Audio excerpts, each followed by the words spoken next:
ফোট বুঝেন? ফোট ফোট বলে না ফোঁড়া বলে? দুটাই বুঝেন, দুটাই বুঝেন। ফোট যখন পেকে সাদা হয়, ওটা গালি দিলে ভিতরে একটা নোংরা সাদার রক্ত বের হয়, পুঁজ এবং পচা রক্ত। খুব ভালো না? বলছে হ্যাঁ খুব ভালো, এটা খুব ভালো। দুর্গন্ধযুক্ত পুঁজ এবং পচা রক্ত কিছু জাহান্নামীদের খেতে দেবেন? বলুন নাউযুবিল্লাহ, বলুন নাউযুবিল্লাহ। সাহাবীরা শুনে যখন গায়ের লোম দাঁড়িয়ে গেল, ছি ছি ছি ছি, থু থু থু, পচা পুঁজ এবং পচা রক্ত তো খাওয়া যায় না, খাবে কেন? নবী গো, খাবারটার নাম কি? কেন তাদের খেতে দিবে? তারাই বা কারা? নবীজি বললেন, হে সাহাবীরা, এ খাবারটার নাম রাদাগাতুল খাবার। খাবে কেন? নবীজি বললেন, যারা নেশা পান করেছিল, ঢকঢক করে যারা মদ পান করেছিল, কি বলে এটা, কি বলে?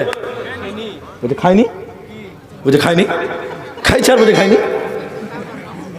কি বদমাইশ দেখছেন, নাম দিয়েছে খাইনি। এক জায়গাতে এরকম চলছে, বলছে কি খাচ্ছে, বলছে খাইনি, এখন খেলা বলছে খাইনি। এই যে চলছে। আর কিছু লোক ওই যে বললাম পায়খানাতে বসে চুরুক চুরুক বিড়ি টান, এরকম মাল আছে না? না একটু হ্যাঁ না বলুন। জি বহুত আছে। নবীজি বললেন, যারা নেশা পান করে, মদ পান করে, দারু পান করে, গুটকা পান করে, এ মাতালদেরকে পচা পুঁজ আর রক্ত খেতে দেবে, ভালো খাবার মিলবে না। পাটি ছাগল বুঝেন? পাটি ছাগলের একটা গুণ আছে, কি গুণ বলেন তো? একদিকে খাবে, একদিকে হাঁকবে। জি আছে না? হ্যাঁ না বলে? দেখুন সবসময় মুখ চলছে আর পেছন দিক দিয়ে ফের আনলোড হচ্ছে, লোড হয়েছে আবার আনলোড হয়েছে, সবসময় পাটি ছাগল। আমাদের সমাজে কিন্তু পাটি ছাগল মাত্র বেড়া ছেলে আছে, সবসময় পট পট করে গুটকা চাবায়। জি আছে না? নাই? ও পায়খানাতে যে ওদেরকে পট পট পট পট করে গুটকা চিচ্ছে, সব সময় পাটি ছাগল মার্কা কিছু বেটা ছেলে আমাদের সমাজে আছে। আল্লাহ মাফ করুন, সকলে বলেন আল্লাহুম্মা আমিন। ভাই আমার, মা আমার, তাহলে এই পচা দুর্গন্ধযুক্ত খাবারটা কারা খাবে? নবী বললেন, যারা নেশা পান করেছিল, অতএব তওবা করে মরতে হবে, জাহান্নামী জঘন্য খাবার খাওয়া যাবে না। এবার আমরা সবাই আল্লাহকে বলছি, আল্লাহ কেন কেন কেন কেন এই জঘন্য খাবার কিউ কেন আপনি দেবেন? আল্লাহ বলুন। আল্লাহ এক কথায় বলছে, ও পৃথিবীর লোক, নানা রাহিল লোক, তোরা শুনে আমি আহকামুল হাকিমিন, আমি কারো উপরে কিঞ্চিত পরিমাণ জুলুম করি নাই। কেন এত কঠিন শাস্তি দিবেন আল্লাহ? আল্লাহ এক কথাই বলছেন, জাযাউ বিফাক, যেমন গুনাহ তেমন বদলা, যেমন পাপ তেমন তার সাজা। অতএব আমি আল্লাহ কারো উপরে কিঞ্চিত পরিমাণ জুলুম করব না। কিন্তু উত্তর তো পাওয়া গেল না। কেন কেন কি এমন গুনাহ ছিল এদের? আল্লাহ বলছেন, দুইটা কারণ রয়েছে মুসলমান, দুইটা কারণের ভিতরে, যার ভিতরে এই দুই কারণ থাকবে বা একটা থাকবে, জান্নাত পাবে না, পাবে না, মিলবে না। দুটি কারণের প্রথম নাম্বার কারণ আল্লাহ কোরআনে বলেছেন, ইন্নাহুম কানু লা ইয়ারজুনা হিসাবা, যারা হিসাবের দিন মানত না, যারা পরকালকে মানত না। কেমন করে ভুলে গেলে তুমি আখিরাত? তুমি বলো, তুমি কেন এখনো মসজিদে যাও না? আখিরাতটা ভুললে কোন বিবেচনায়? তোমার দাদু একদিন বড় ক্ষমতাশালী ছিল, কিন্তু সে কবরে গেছে, কি গেছে না বলুন? জি চলে গেছে দাদু। তোমার দাদু নামাজ পড়তো না, কিন্তু আখিরাত তাকে মাফ করে না, কবর তাকে মাফ করে না। কেমন করে ভুলে গেলে? তোমার বাপ কই? তোমার বাপ সেও পরকালের মেহমান, পরকালের জগতে চলে গেছে। তুমি আজকে পৃথিবীতে আছো, কালকে তুমি থাকবে না, অতএব আখিরাত ভুললে চলবে না মুসলমান। এজন্য আল্লাহ বলছে, জাহান্নাম দুইটা কারণে আমি এই শাস্তিগুলো দেব। প্রথম নাম্বার কারণ আল্লাহ কোরআন বলছে, ইন্নাহুম কানু লা ইয়ারজুনা হিসাবা। যেখানে আল্লাহ ঈমানের কথা বলেছেন, সঙ্গে সঙ্গে আল্লাহ বলেছেন ওয়াল ইয়াউমিল আখির, পরকালের উপরে, আখিরাতের উপরে ঈমানের কথা। অতএব আখিরাত ভুললে চলবে না। পৃথিবীতে আমরা কেউ থাকবো না। এ দুনিয়া रहने के लिए नहीं है बल्कि जाने के लिए आना है, अगर रहने के लिए आना तो जगह ही नहीं मिलता। এই পৃথিবীতে কেউ থাকার জন্য আসে না, স্টেশনে কেউ থাকার জন্য যায় না, বাস স্ট্যান্ডে কেউ বাস করার জন্য যায় না।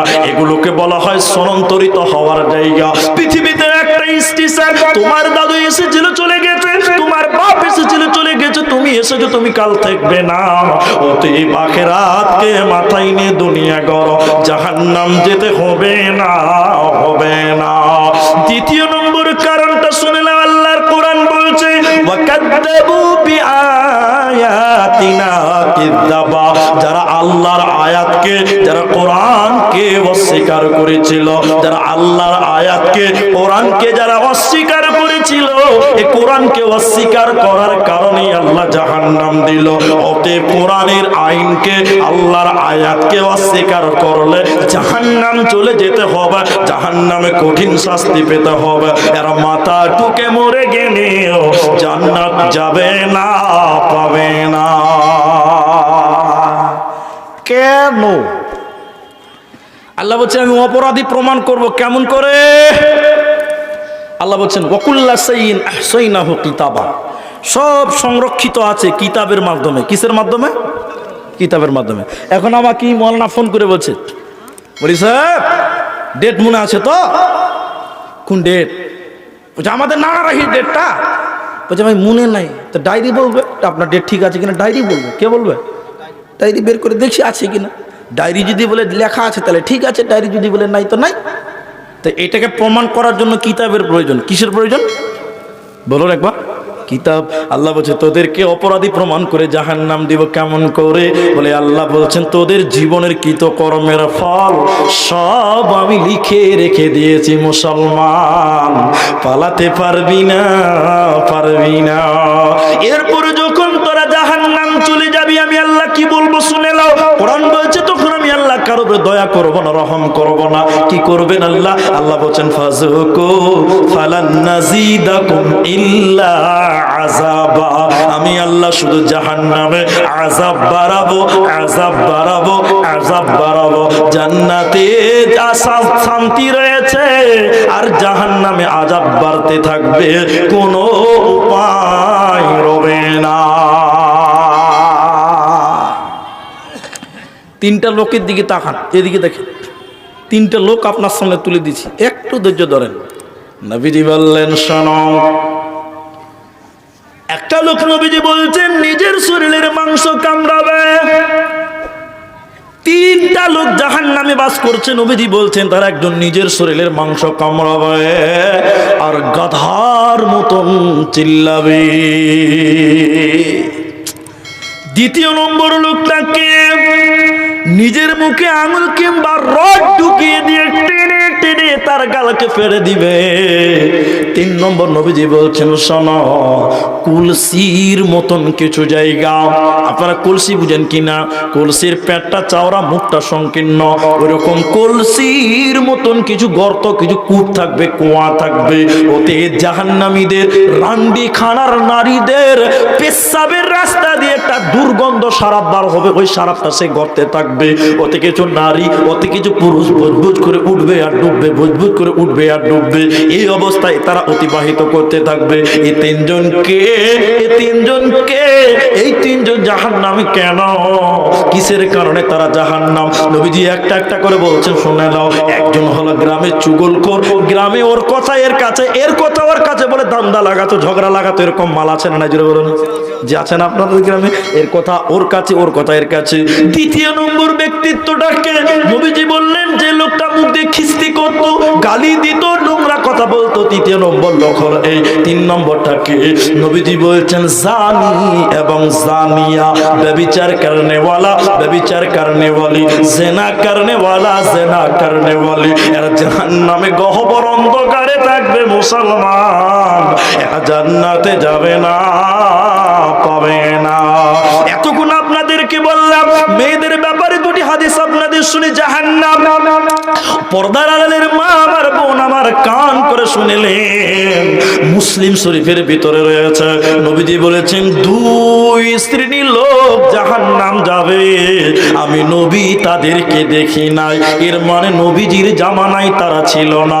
দুই শ্রেণীর লোক জাহান্নাম যাবে। দ্বিতীয় নম্বর নবীজি বলেছেন নিসাউন কাসিয়াতুন আরিয়াতুন মুমিলাতুন মাইলাতুন। নবীজি বললেন এমন মহিলা যারা জাহান্নাম যাবে, আমি নবীজি তাদেরকে দেখি না।